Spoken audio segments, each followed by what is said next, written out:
how do I know the difference between grief and stress? Because sometimes when I'm stressed up, I think I'm grieving the loss of my mother. When I am grieving the loss of my mother, I think I'm stressed up because of work. Generally, it is important to be able to get to know the cause or the source of your tension or whatever it is that you're experiencing in the body. So once you go through that experience of exploring and getting to know exactly why I am mourning in various ways, or why I'm feeling in this or certain ways, then you get to a place where you start now processing the grief itself. So how do you know actually you're grieving? There are a couple of things that actually can tell that someone is grieving, but also it depends on the level of grief that you're in.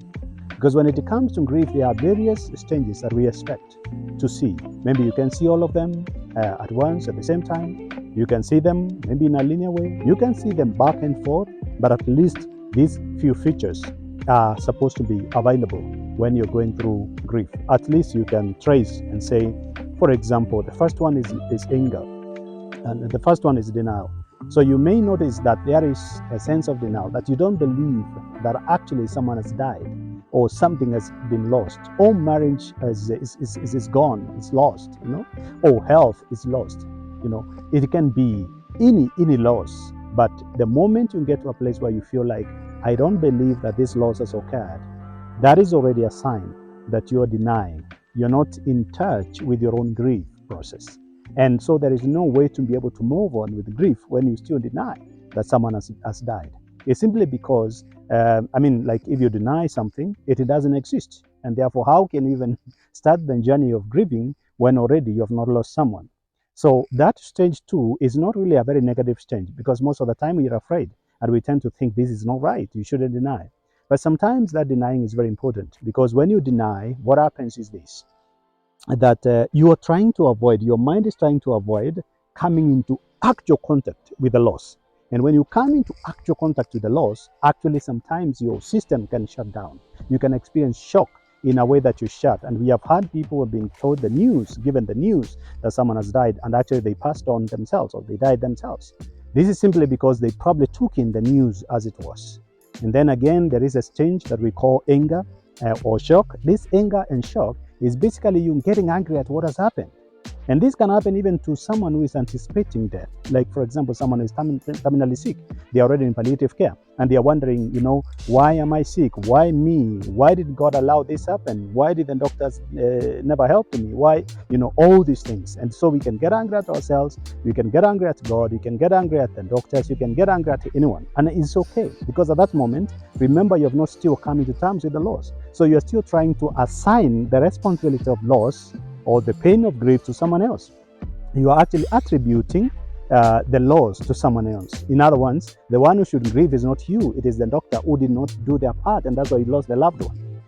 That's how it sounds. Or it's God who did not play his part in, you prayed, you even fasted and did all manner of things to make sure that this person doesn't die. But then still, the person passed on. So you're feeling a lot of anger against God. Sometimes you can get angry at the government. Maybe the very moment that someone died is the moment that the doctors were on strike, simply because the government didn't pay them properly. And so you're feeling like, if the government didn't do this, my parents, my brother, my son, my daughter couldn't have died. And so you are blaming everyone else. Then after that, there is a stage that we call beginning. Now, this stage is a advanced stage where you're beginning actually gradually to admit that death has occurred, or death is about to occur. You're anticipating it. And so what is happening at this point? You're beginning. You're beginning either with God. God, if really you heal me, I will change my life. And especially people who are at their palliative stage, God, if you heal me, I will change my life. I will never do this again. I will be present to my children. I will never cheat on my spouse. I will do all these things. If you're about to die, someone has already died, then what you do is that you're beginning, God, I wish it is my great-grandmother who died and not my mother, because my mother, I still needed my mother, but my grandfather, my grandmother, that distant relative. Not that you're a bad person. Of course, if you speak that in public, in African context, people might think that you're a witch. But actually what you're doing at this moment is that you're trying to come into terms with the laws that has occurred. So you're still trying to begin again, because it's coming so close to you that it is real, that laws has occurred, but you try as much as you can.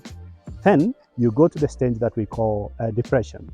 And this is not just mental illness per se, but what happens here is that you start experiencing all the symptoms of grief. For example, sleep becomes a problem. Maybe you're not sleeping or sleeping too much, you're not eating or eating too much, you're getting into alcohol, you're getting into other substances, you're getting very irritable, you don't want to have conversations with people, you want to isolate yourself, you don't have energy or drive to do something, you don't feel like working, you don't feel like enjoying things that you enjoyed before, you start even contemplating yourself, I would rather not be alive than facing this, I would rather be dead, all those kind of concepts. But this is happening simply because you have come into contact with the actual pain of loss. And that is now the grief itself that you're experiencing. And so you're expressing it through your own mourning in various ways. And then after this stage, or shortly before this stage, the way you resolve this stage, that is what will determine how you're going to recover. So if actually you realize that I have denied it's not working, I have gotten angry, it's not working, I have bargained, it's not working, and now ultimately it is here with me, and you ask yourself a question like, what can I do for me to be able to go back to my normal functioning? It is here that actually you start now seeking therapy. It's here you start probably those who pray, you can pray. It is here that you start talking to other people, you start reaching out to others, you start reading, but ultimately we encourage people to go through therapy. And then at this stage too, you can decide and say, you know what, I don't understand all this stuff and I don't care about it and I'm not happy about this. And then you live a life of anger, a life of bitterness. You're not able to move on with your life.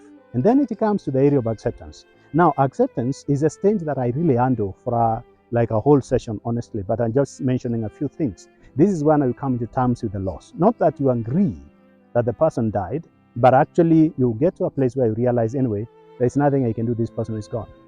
So how do I move on from here? So this is where you start probably now getting the attribute of that person, the legacy of that person. You start living it in a way, it's like you're living the life of that person. So you begin accepting that I can live life, I can go through life without this person. Then you go to the final stage, which is meaning. And so creating new meaning basically means that how do I live my life without this person? Because every time I add something like, let's say, for example, on my birthday, this person was present. Every time I was reporting to school, this person was present. Every time I needed maybe at an occasion, this person was present. Now you're going to graduate and your mom and your dad are not here. They sacrificed a lot to educate you. So what are you going to do? So that becomes almost a moment of remembering the loss that you have been through. And that's why creating new meaning enables you to realize, okay, this person is not here, but I will celebrate this day because I know if they were here with me, they would really be very happy to see me graduate today. So instead of now getting into the direction of pain and grief again, because they're not here, you feel a sense of fulfillment that you're living their dreams, and that really empowers you. So when it comes to grief, I will encourage you to go through therapy. You go through therapy not because really you're doing badly, but sometimes it's to just have another person who is objective, who has not experienced grief themselves in your way, and they are able to journey with you, and they have professional skills and professional knowledge. They are able to journey with you so that you either realize I'm grieving positively, or what you call in a healthy manner, which then that is okay. And then also you're grieving probably in a maladaptive way, and then that person will help you and guide you. But this concept that I will style up and move on in my life, please don't stop that. Because the moment you go on that path, then you will be disturbed at some point. Some people also ask, how long should I grieve? I lost my mother and I've been grieving for the last 10 years or last 7 years. Grief has no timeline. But basically are you working on it, or are you at the stage of denial? If you're at the stage of denial, then it can get into complicated grief.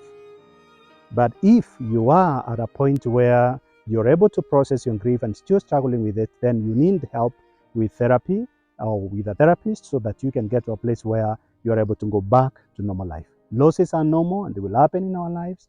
It can be a person, it can be a pet, it can be a thing, all that. Those are losses. And every time you go through loss, there is pain, and that pain is what we call grief, or that's what we call mourning.